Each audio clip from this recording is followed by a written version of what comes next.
Okay, so for this lesson here, I put you on lesson 2.5 yesterday, and that was having you experiment a little bit and finding some code for a thermal resistor. And that may or may not have been successful. You notice I didn't put any challenges on there, I didn't put any quiz questions. So what I did on the lesson for today is I supplied it, I put you some missions, and I supplied you a tutorial that has some very cryptic and bizarre values in it.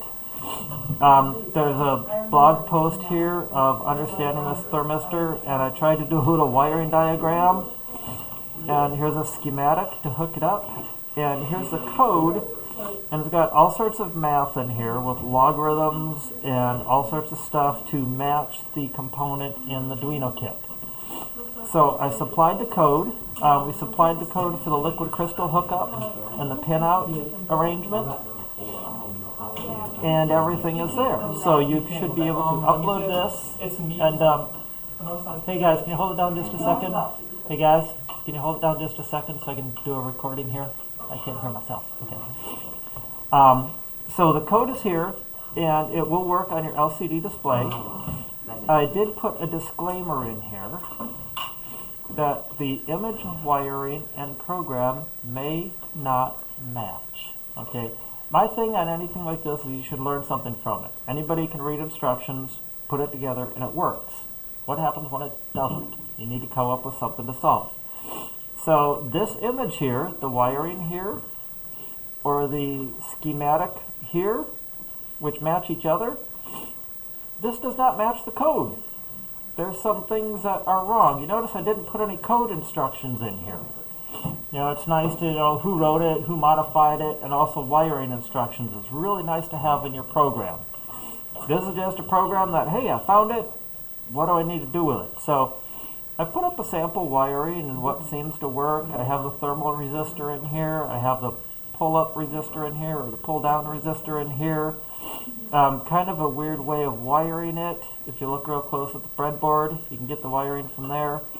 It might be better to look at the wiring from the schematic. This is ideally what you want to start reading, because that's like the technical paperwork on how it works. But the code does not match exactly.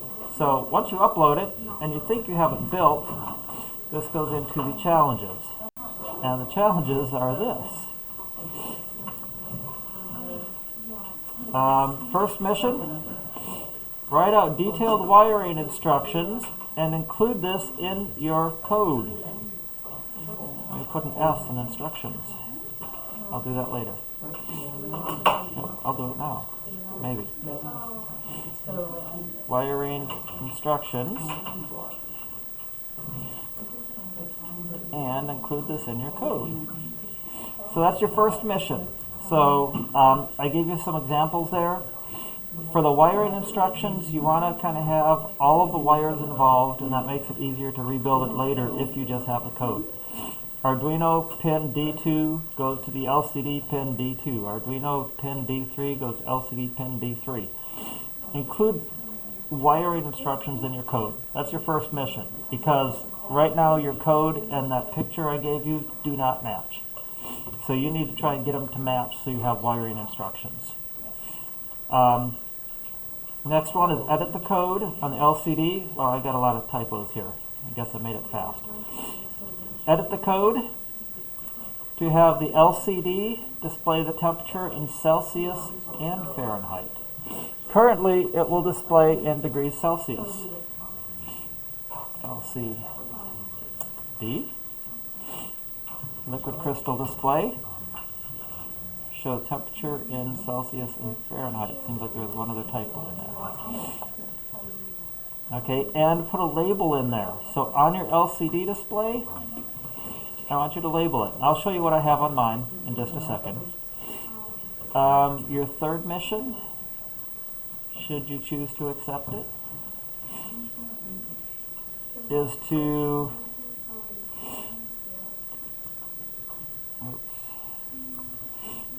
edit the code to feed the temperatures out to the serial monitor. So it's displaying it on LCD on the board, include a feed to come out the serial monitor and label them appropriately. If it runs too fast and scrolls too quick, you may need to put a delay in there. So with that said, I'll show you what I got here. Maybe. Let me turn off my logo. And I have this built up. I have the thermal resistor right here, and as I put my finger on it, you see the temperature over here starts changing. So it's displaying the temperature in degrees Celsius. So I want to edit that display to Celsius and Fahrenheit. If you want to take out the text on the top line and put Celsius here, Fahrenheit here, label it so we know what the numbers are. It's not just random numbers. And we want to display the temperature in both. And then once you have that, get it to feed back through the USB cable to send that data to your computer so you can display it on your data screen. And you can also use that for what we call data logging. Because you can have it sent to your computer and then you put it into a text document or an Excel document and you can track this data and do stuff with it or graph it or whatever you need to do on your data. So that's what I'm going to leave you with. The base code is there. The code does not match the wiring, and I doubt you can look real close and see where all of my wires go. It matches my wiring, but it does not match the picture in the schematic. So you have the choice of either editing the code to match the schematic in the picture, or modifying your wiring to match the code. And that's what I'm going to let you play with a little bit. The only things that are off are these pins for the LCD display. So then document those coding instructions and put them in your code. Save that code with a name, like using a thermistor or a thermistor LCD display. And make sure that code has the wiring instructions in it, because when you go to use this in 2 weeks from now, you'll want to have that code and you'll want to have the wiring instructions that you may need to change and modify for a different design. So I will leave you with that. I will help you if you need help. And the big thing in there is how do you convert from Celsius to Fahrenheit? And there's a formula out there. I'll let you Google that and find it. If you remember your Algebra 1 class, you can set it up as two linear equations and come up with the formula through the points. You know, water boils at 0 and 100 Celsius, and it freezes at 32 and boils at 212.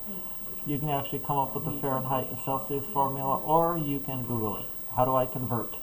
And then you're going to try and insert that formula into your code and change your temperature to display both values in case you happen to be here in America with imperial units, or you have a visiting friend from Canada who seems to like Celsius. Makes more sense.